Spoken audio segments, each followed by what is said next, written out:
So on behalf of all of us, the entire fraternity over here, it's a privileged moment for all of us to hear you.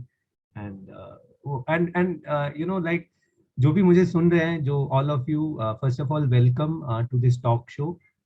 And आपको sir का वो video याद होगा, young captain Sangwan जो hospital bed से बोल रहे हैं ना कि सिर्फ मेरा पैर का इतना सा हिस्सा गया, मैं तो देश के लिए सब कुछ दे देता. And that's courage, that's raw courage, and that's what faujis are made of. And that's why you know, as I always say, see, one of your main inspiration should be Fauji's, irrespective of who he is. We are trained that way. So with this note, sir, again, sir, warm welcome. The entire idea of this talk is so that it reaches so many people and they get motivated, sir, because our country need it very badly at various stages. Now with so many things happening, probably your story, my story, and all will inspire some youth to join forces in a appropriate way, sir. So again, sir, grand salute to you, sir. Thanks a lot, Vijay. Thanks a lot, Vijay, for this. In fact, these are the kind of opportunities where we get where we interact with the young aspirants and those dear friends, those who hold the services at a high esteem. Once we talk about services, so we say defense services. So service, it has to be voluntary, number one, and secondly, you have to be passionate about whatever you are doing. So like Vijay, so you are so passionate about this particular mission, I would say, that Fauji talks, and likewise I am also very, very passionate about this this idea, in fact. And whenever I get an opportunity, I make it a point that I should be able to interact with more and more number of our colleagues. So thank you so much for organizing this. Right, sir. Right, sir. So sir, मेरा पहला question ये है sir कि सभी जो youngsters होते हैं, you know, आपके दौर में या मेरे दौर में 90s में, हम सब कहीं ना कहीं मोटिवेटेड हुए थे सर फौज में ज्वाइन होने. तो आपका वो मोटिवेशन क्या रहा सर, बचपन से या एक पर्टिकुलर स्टेज से लाइफ में? तो वो क्या था सर, वो स्टोरी? दो I know it, I have watched your video, लेकिन जो मेरे दोस्त है, काबिल दोस्त बहुत सारे, वो जानना चाहेंगे सर. अब दोस्तों, क्या है कि जो मोटिवेशन जहां पर आता है वो आता है वर्दी से. तो बचपन से मैं फॉर्चुनेट था कि मेरे पिताजी इंडियन एयरफोर्स में थे, एजुकेशन ब्रांच में.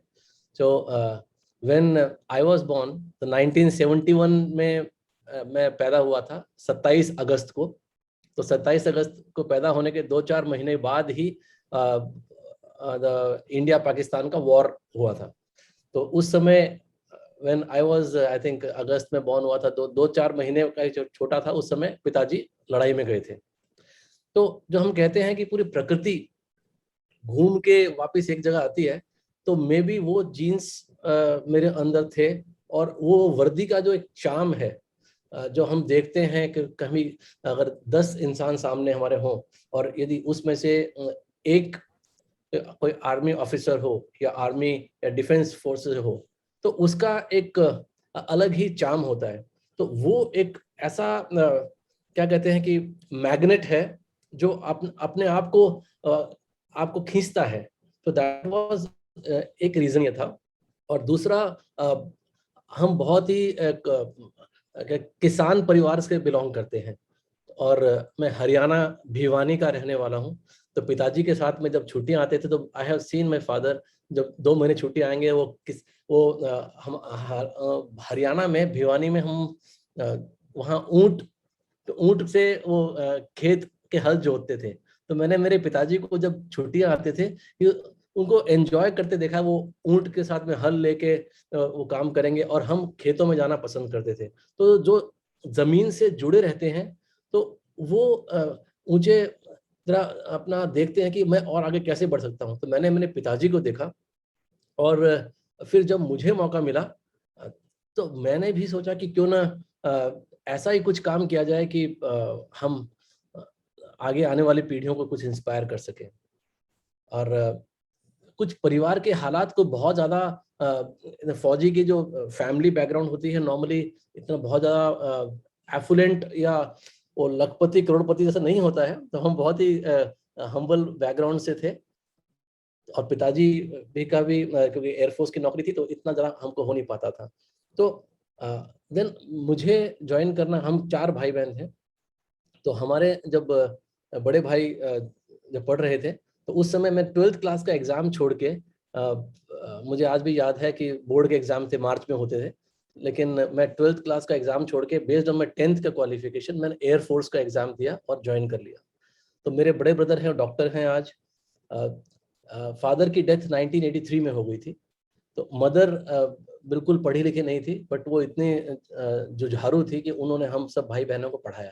तो वो एक स्ट्रगल हमने जिंदगी में बचपन से देखा था। तो जो स्ट्रगल जब हम देखते हैं तो अपने आप को और ज़्यादा मजबूत कर लेते हैं जिंदगी के हालातों के साथ।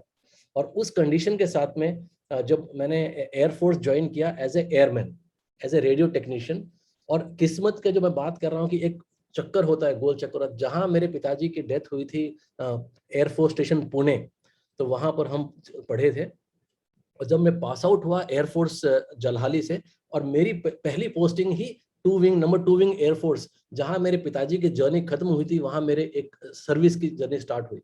मगर क्योंकि मैं एग्जाम दे नहीं पाया था 12th क्लास के, तो वो जज्बा, वो एग्जाम देने का वो वापस से था कि मेरी अपनी एजुकेशन कंप्लीट करनी चाहिए। तो जैसे ही मेरा ये पासिंग आउट हुआ, मैंने 12th क्लास कंटिन्यू किया साइंस बायोलॉजी से। मैंने अपना 12th क्लास एग्जाम दिया, फिर उसके बाद में करस्पॉन्डेंस से ग्रेजुएशन किया while I was doing service in air force. तो एग्जाम देने के बाद में मैंने बैंक पीओ एग्जाम दिया साथ में, दैट वो क्लियर कर लिया। एमबीए फ्रॉम पुणे यूनिवर्सिटी मैंने एग्जाम दिया, वो क्लियर कर लिया। I was doing regular MBA from Pune university. और उस समय मेरे पास ऑफिस जाने के लिए साइकिल होती थी, एक छोटी सी लाल रंग की। और मुझे याद है कि हमारा कॉलेज जो है 18 किलोमीटर दूर पड़ता था, जहाँ पर हम एयरफोर्स की जो हमारी टाउनशिप थी वहाँ से। तो सुबह मैं जाता था 18 किलोमीटर, 1 घंटे में साइकिलिंग था, टाइमिंग भी अच्छा हो रखा था। 1 घंटे साइकिलिंग करके जाता था 18 किलोमीटर, क्लास अटेंड करके आई टू कम बैक वापस, और आते ही चेंज करते ही I to go to the office. और जब बैंकिंग पीओ एग्जाम क्लियर हुआ फर्स्ट टाइम, फिर सीडीएस का एग्जाम देने का मौका मिला, तो सीडीएस का एग्जाम दिया। I was a very good basketball player, तो खेलने कूदने में बड़ा आनंद आता था। तो एग्जाम दिया फर्स्ट टाइम, मैंने कभी कोई कोचिंग नहीं लिया। तो अपने आप ही ऐसा था कि भाई हम जो जमीन से जुड़े हुए लोग हैं। तो फर्स्ट अटेम्प्ट के अंदर सीडीएस क्लियर किया, और वहीं से I joined officers training academy in 1995।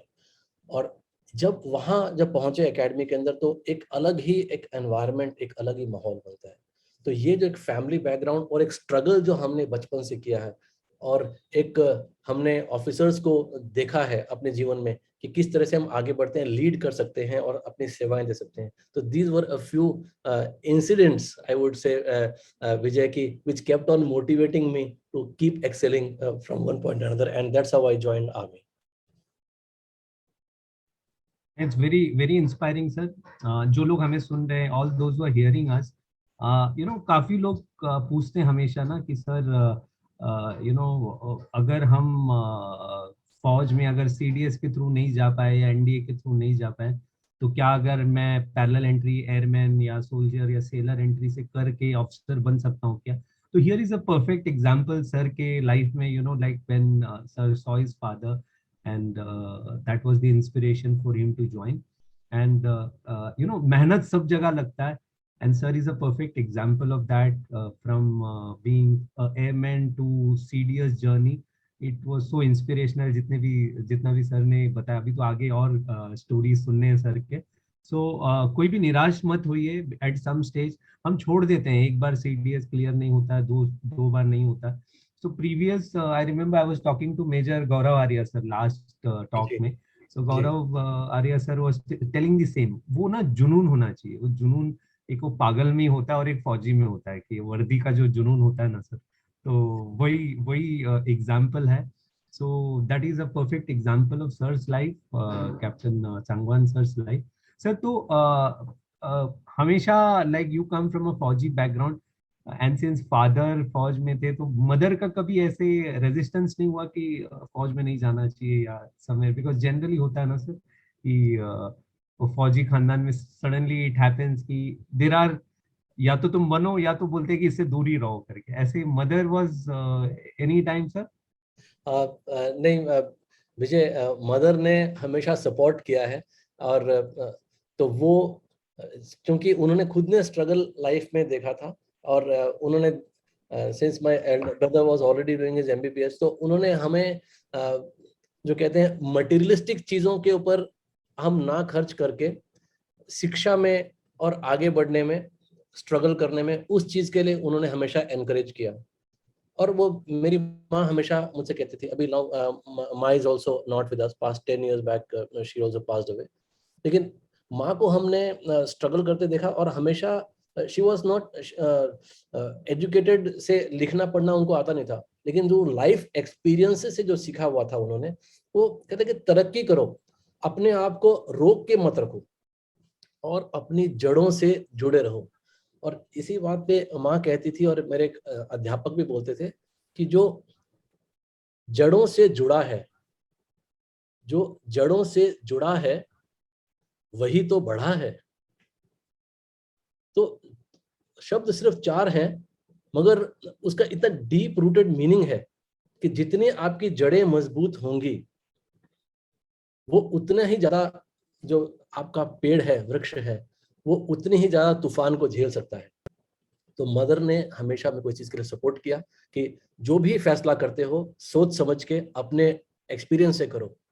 अधिक से अधिक क्या होगा, आप अटेम्प्ट करोगे, एक बार क्लियर नहीं कर पाओगे, 2 बार, 3 बार, 4 बार, मगर हर बार जब आप डिजायर्ड रिजल्ट नहीं मिल पाते हैं तो अपना तरीका बदलो। मगर एक जगह पहुंचने के लिए अलग अलग रास्ते होते हैं। अगर इस रास्ते से नहीं पहुंच पा रहे हो तो अपने को दोबारा से एक बार एनालाइज करो कि मुझ में कुछ कमी रही होगी, मगर धीरे धीरे करते हुए आप एक्सपीरियंस के साथ में जरूर कामयाब होंगे। और दूसरी बात यह कि there is no shortcut to hard work. Do not lose focus.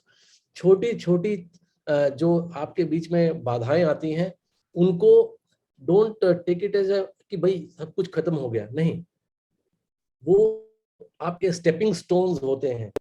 और जब हम आगे और इस चर्चा में बात करेंगे, जब हम कारगिल लड़ाई के बारे में बात करेंगे, उस समय मैं और इसको थोड़ा ठीक से आप सबके साथ में शेयर कर पाऊंगा कि छोटी छोटी जो बाधाएं और छोटे छोटे जो एक कदम होते हैं, वो किस तरह से बड़े होकर डेवलप होकर हम आगे ऊपर बढ़ते हैं। Right sir. सर यहाँ एक छोटी चीज पे, बिकॉज ये पूरा talk I am structuring according to you know a defence aspirants point of view to maximum extent, ताकि आपके मेरे लाइफ से they get some you know idea on how to appear for exams and very. तो जब आप CDS की पढ़ाई कर रहे थे सर, लोग कहते हैं ना कि sir CDS then written exam फिर SSB. SSB is a big thing सबके लिए, यू नो लाइक बहुत सारे कोचिंग सेंटर्स है, everyone make SSB a big thing कि ऐसे है, ये होगा ये होगा, उसके नाम पे काफी लोग हैं। जी। सो आपका वो जर्नी कैसे रहा सर, एसएसबी वाला जर्नी? लोग कहते हैं ओएलक्यू होना चाहिए, XYZ होना चाहिए तो ही आप ये करोगे, या आप इतना पढ़ना चाहिए। काफी लोग ये भी बोलते हैं कि आप नेचुरल रहो सब कुछ सही हो जाता है। तो अब आप विच कैटेगरी में थे sir for okay, CDS and SSB? Okay. जो साथी मुझे सुन रहे हैं, उनको मेरा ये सुझाव और मेरा जो एक्सपीरियंस और मेरी जर्नी है, और जिस तरह से आप अलग अलग तरह से एंटर कर सकते हैं। एक एक सीडीएस है, अभी आप मे बी कुछ जो सुनने वाले हैं जो और लॉक्ड इन है, कुछ मे बी एनडीए की तैयारी कर रहे होंगे, टेक्निकल साइड से एंट्री कर सकते हैं, या अगर आपके पास एनसीसी है तो थ्रू एनसीसी भी आप ज्वाइन कर सकते हैं। तो अलग अलग एंट्री स्कीम है डिफेंस सर्विसेज में ज्वाइन करने के लिए। और सबसे पहला तो आपको ये देखना होगा कि आप इस समय किस पायदान पे हैं, किस लेवल पे है, किस क्या आपका एजुकेशन क्वालिफिकेशन लेवल और क्या सब्जेक्ट्स हैं।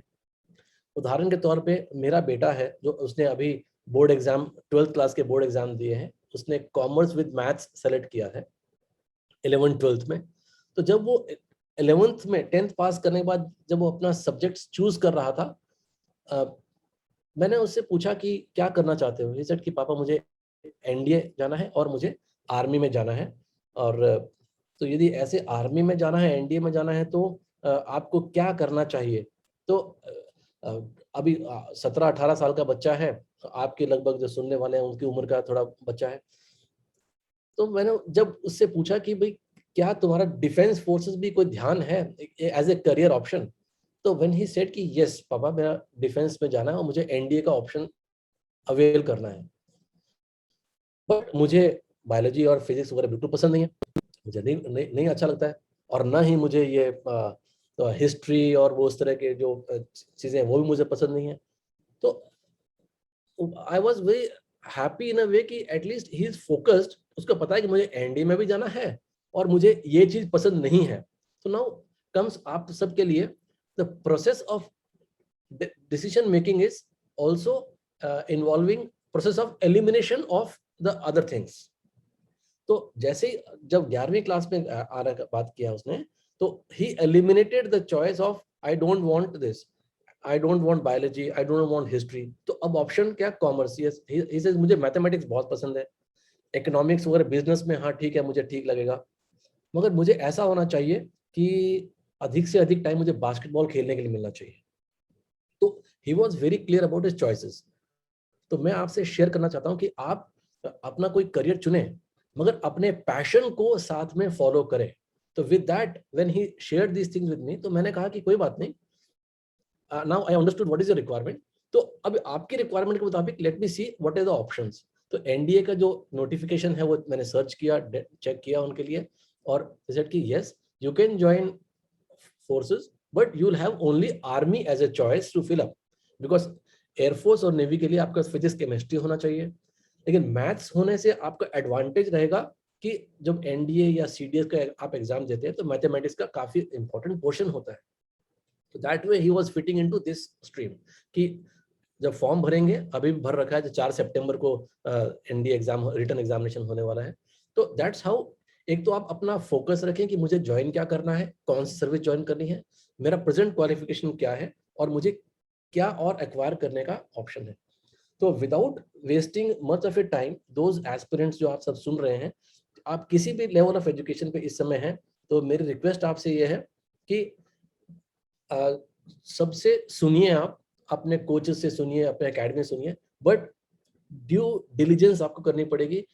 एक तो आप कितने तरीके से आप डिफेंस फोर्स में जा सकते हैं, नंबर ऑफ एंट्रीज, एक आप गूगल क्लिक करेंगे सारे मालूम चल जाएगा। मैं इस समय किस स्टेज पे हूँ, किस तरीके से मैं जा सकता हूँ और उसकी क्या क्या रिक्वायरमेंट है। Please go through the advertisement of 10-15 page from first letter to last letter. जब आप ये समझ जाएंगे, जब खुद पढ़ के अपना एक डिसीजन लेंगे, that will be an appropriate time. Now coming to whether आप सीडीएस के थ्रू, अब एनडीए तो 12th क्लास के बाद हो गया, अब सीडीएस में 2 तरह से ऑप्शन है। अब आपके पारिवारिक सिचुएशन कैसी है कि कुछ एक चाहते हैं कि आप पैशनेट हो डिफेंस में जाने के लिए, लेकिन आपका परिवार कहता है कि ठीक है आप जाना चाहते हो एक्सपेरिमेंट करो, बट वापस आप हमको चाहिए, क्योंकि हो सकता है कि आप इकलौते बच्चे हो, बेटा है बेटी है। तो वो जैसे विजय सर ने पूछा कि क्या आपकी मदर ने नहीं कहा, फैक्ट है, हम इस समाज में रहते हैं, परिवार में रहते हैं, परिवार में ऐसी बातें होती हैं। तो क्या आप शॉर्ट सर्विस का ऑप्शन अप्लाई करना चाहिए या परमानेंट कमीशन का, तो एक और डिसीजन मेकिंग आ गया आपका। अब जब ये ऑप्शंस का आप ठीक से इवैल्यूएशन करें, गो थ्रू द एडवर्टीजमेंट प्रॉपरली, और उसके बाद अपना एक डिसीजन लेने के लिए आगे बढ़े। विजय, आपने पूछा कि प्रिपरेशन किस तरह से की जाए, कि कुछ लोग सोचते हैं कि हम कोचिंग क्लासेस करें, कुछ किस तरह से। तो आपका जो ये प्रोसेस है, इसके अंदर यदि आप एनसीसी से हैं तो you get an option of not writing the written examination, directly आप एनसीसी सी सर्टिफिकेट के बाद में 50 वैकेंसी निकलती है, जिसमें कि आप directly you are called for the SSB. Likewise आप as a engineering graduate join करना चाहते हैं, तो वहां पर भी based on your 12th class marks, तो आपका कॉलेज के थ्रू कैंपस सिलेक्शन जैसे हमारा होता है, उस तरह से कैंपस का भी ऑप्शन मिलता है।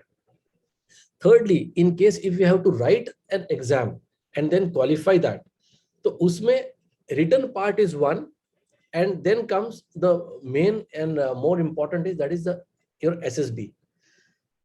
You should be aware कि इस समय दुनिया के किसी भी देश में, किसी भी प्रॉपर जो हमारी आर्मीज डिफेंस फोर्सेस होते हैं, सब में जो process of selection is same, that everybody gets evaluated through SSB.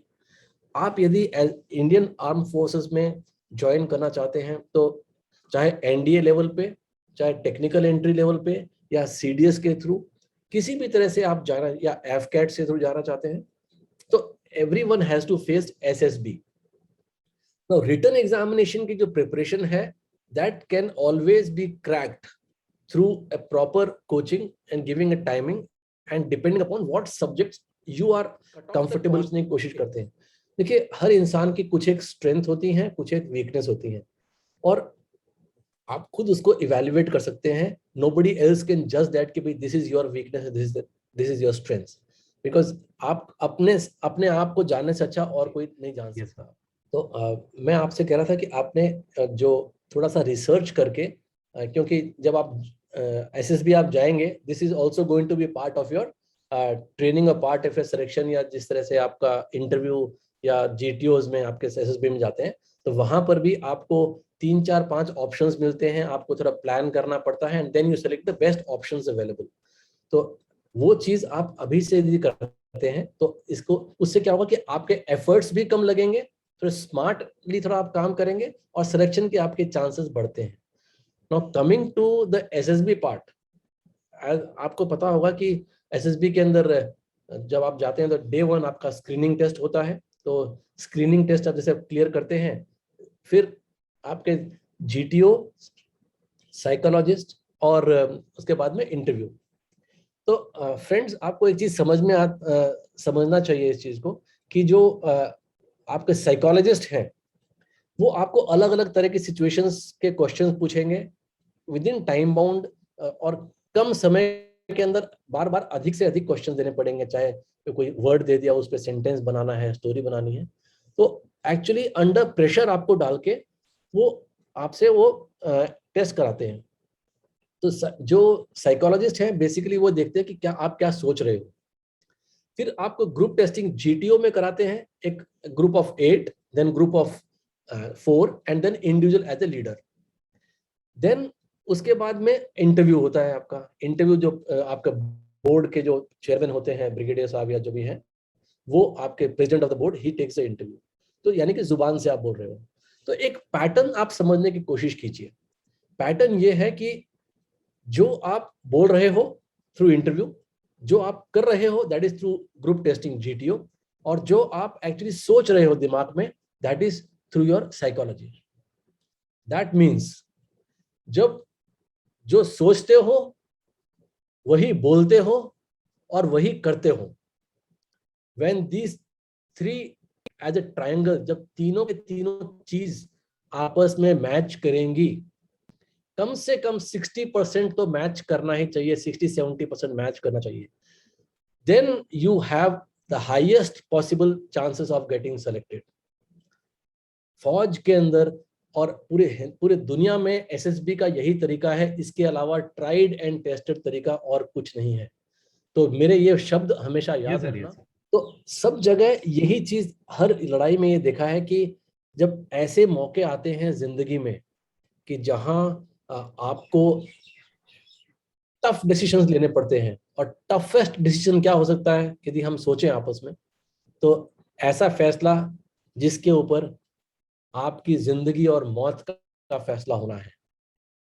ऐसा फैसला जो आप वो फैसला लोगे, और आपके उस आदेश के ऊपर, आपके उस ऑर्डर के ऊपर आपकी जो कमांडो प्लेटून है, आपकी कंपनी है, वो आपके साथ आगे बढ़ेगी, और आपको उसके लिए फैसला लेना है।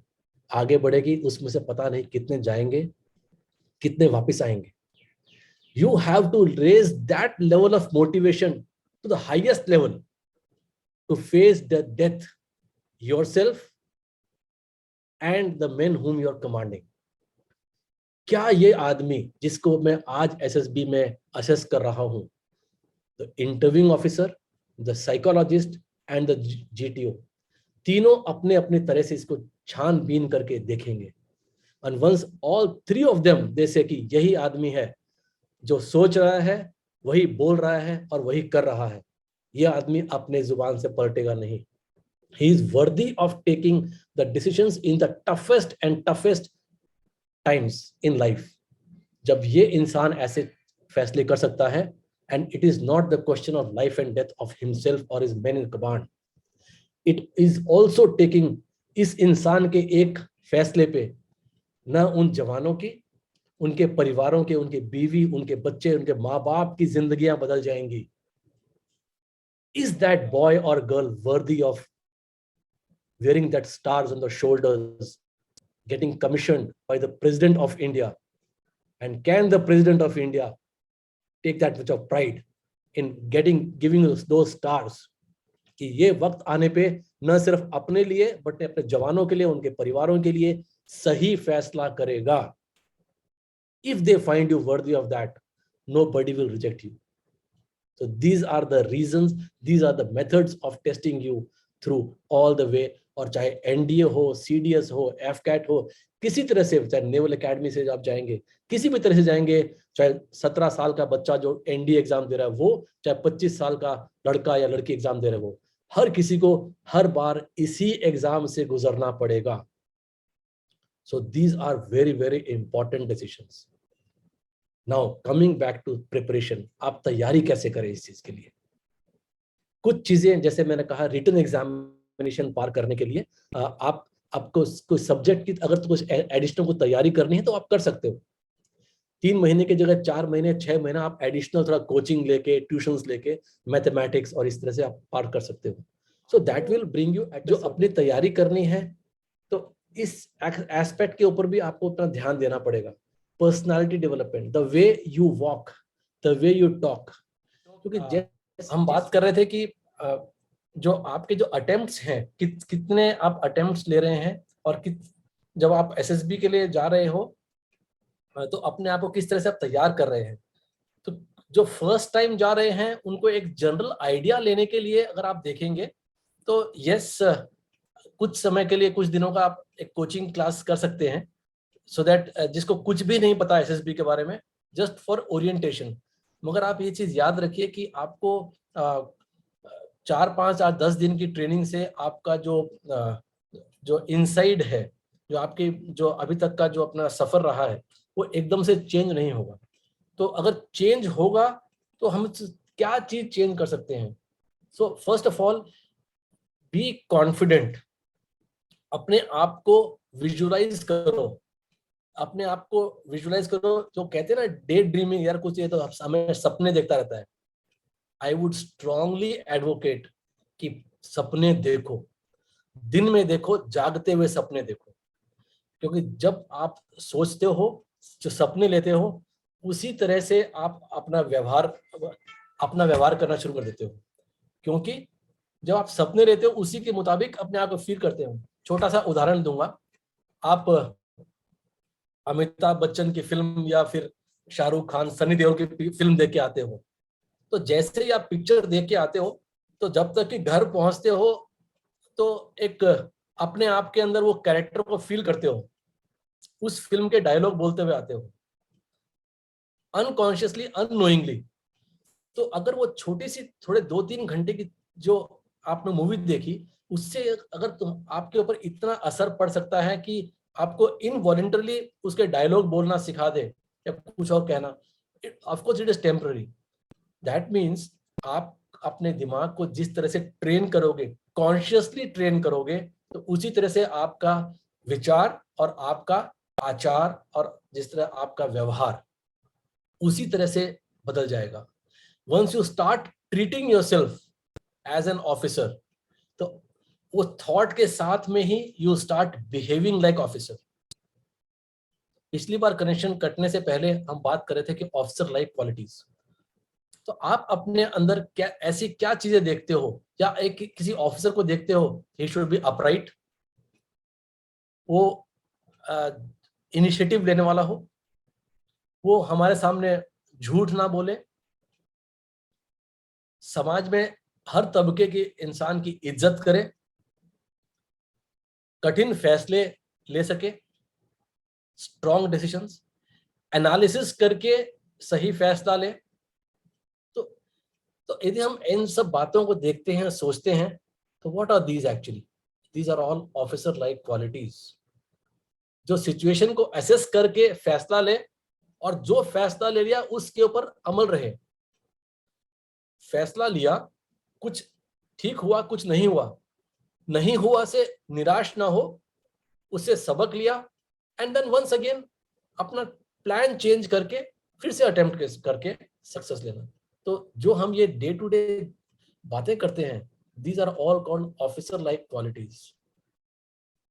एक जो हम ट्रेनिंग करते हैं डिफेंस फोर्सेस में, और जब ऐसी कंडीशन आती है कि बहुत बुरे से बुरा टाइम आता है, तो ही इज सो कहें कि वर्सटाइल इन हिज अप्रोच, कि अगर आज सुबह वो जंगलों में बैठा है कुछ ऐसे किसी मिशन पे जहां की गुफाओं में पड़ा हुआ है, गंदे कपड़े पहन के कैमोफ्लेज करके किया हुआ है, और मिशन दिन में पूरा किया, शाम को हेलीकॉप्टर से गए और वो आगे पहुंच गए, तभी शाम को आज रात को we are going to go to the president house and going to have a dinner with the president of India. यदि ऐसा इनविटेशन आता है तो the same person is trained so well, he can stay in the caves, and next moment he can immediately change himself into a proper white attire official uniform, and then he can sit beside the president of India with proper cutlery, teaspoon साथ में अपने वो लेके खाना भी खा सकता है। तो ये एक वैरायटी, ये एक रेंज अपने आप को इमेजिन करें। ये सारी की सारी अपॉर्चुनिटी आपको डिफेंस फोर्सेस में मिलती हैं, मगर वहां ज्वाइन करने के लिए you have to first start feeling worthy of it. और हर तरह से आपका व्यवहार ऐसा होना चाहिए कि लोग अपने आप से, मैं खुद ऑब्जर्व किया है, भीड़ में अगर 20, 30, 50 लोग हैं, आप अपने ही आसपास देखेंगे एक जो नॉन एनसीसी और एक एनसीसी किया हुआ बच्चा है, उसके व्यवहार में जिस तरह से the way he talks, the way he walks, the way he shakes hands और शी शेक्स हैंड, उससे फर्क पड़ जाता है कि कितने कॉन्फिडेंटली वो बात करता है। तो ये कॉन्फिडेंस आएगा अपने आप को ट्रेन करने में। अपने mental training is more important. आप सोचिए, बार बार उस बारे में सोचिए, जब करेंगे तो then your body will start behaving accordingly. तो these are few of the tips about I shared with you कि रिटन एग्जामिनेशन में आपको किस तरह से प्रिपेयर करना है, जो कर सकते हो, और एसएसबी में आपको किस तरह की सोच लेके जाना है। Right sir, so a very detailed perspective. काफी जो फौजी टॉक्स में when we meet so many warriors and veterans, सबके अलग अलग पर्सपेक्टिव होते हैं, बट देन आई थिंक इतना डिटेल में किसी ने नहीं बताया सर। तो ये काफी काफी हद तक सबको फायदेमंद होगा। So please take it this way, share with your friends कि you know this is what and as sir rightly said, as an officer, social media and all will show the glamour part, which is only 1% of the 100%. वो ball के navy ball हो रहा है या army ball हो रहा है, air force ball हो रहा है, दैट इज दी ओनली, वो बोलते हैं ना ट्रेलर होता है कि आ जाओ करके ना, फौज में आ जाओ करके, but the bigger picture is you have to be, कल अगर केव में होगा आज सुबह तो अगला 2 घंटे में प्रेसिडेंट के घर पे होना है। So you have to mold yourself into that.